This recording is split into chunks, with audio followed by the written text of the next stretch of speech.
Nous restons dans le secteur de la justice pour vous parler des 11e journées portes ouvertes sur la justice et les droits humains.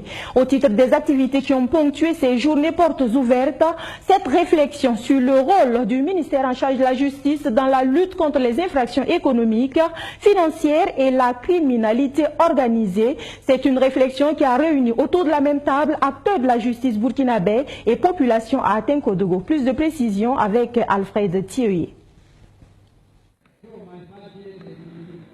Rôle du ministère de la Justice, des droits humains et de la promotion civique dans la lutte contre les infractions économiques, financières et la criminalité organisée, c'est le thème qui a réuni à Tenkodogo les acteurs de la justice et les populations à l'occasion des journées portes ouvertes sur la justice et les droits humains.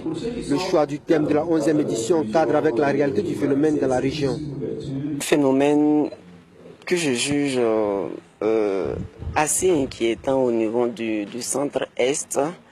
Et cela en lien avec la position même géographique de la région parce que frontalière de deux pays et avec la porosité des frontières qu'on connaît, il est véritablement difficile pour nos officiers de police judiciaire sur le terrain de mener l'enquête parce que très rapidement, alors les mises en cause, les auteurs d'actes relevant de grand banditisme arrivent à se retrouver sur le territoire de ces pays voisins-là, de sorte que l'enquête se retrouve dans une difficulté étant donné que l'officier de police judiciaire ne peut pas franchir la frontière pour la suite de ses enquêtes.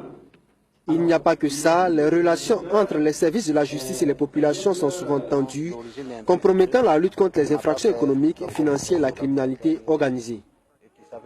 Avec la population, au fait, il n'y a pas de collaboration. Vous voyez, dans nos pays, la délinquance fiscale n'est pas vue comme la délinquance du droit commun. Donc les gens se disent généralement que c'est des gens qui cherchent à manger. Donc c'est comme si on les faisait à la force. Donc à chaque fois qu'on intervient et qu'on arrive à prendre quelques colis, la population riveraine, les populations riveraines se remontent contre nous. Et il arrive même souvent qu'ils aillent jusqu'à vouloir nous lyncher.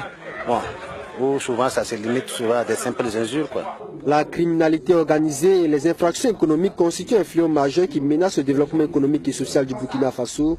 La lutte contre ces pratiques nécessite la conjugaison des efforts, mais en fait, que referment ces notions? Les infractions économiques et financières et infractions assimilées regroupent plusieurs dizaines d'infractions. Vous avez, entre autres, le détournement de biens publics, vous avez la corruption, vous avez la concussion, vous avez...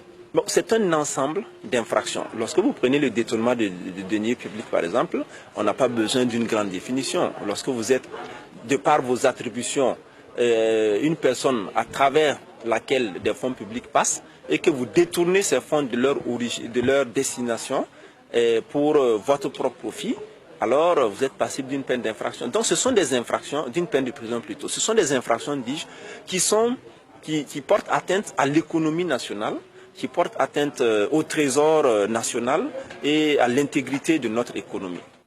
Les journées portes ouvertes sur la justice et les droits humains sont une occasion pour les acteurs de la justice de sensibiliser les populations sur la nécessité de recourir à ces services afin de mieux lutter contre les trafics de toutes sortes dans la région.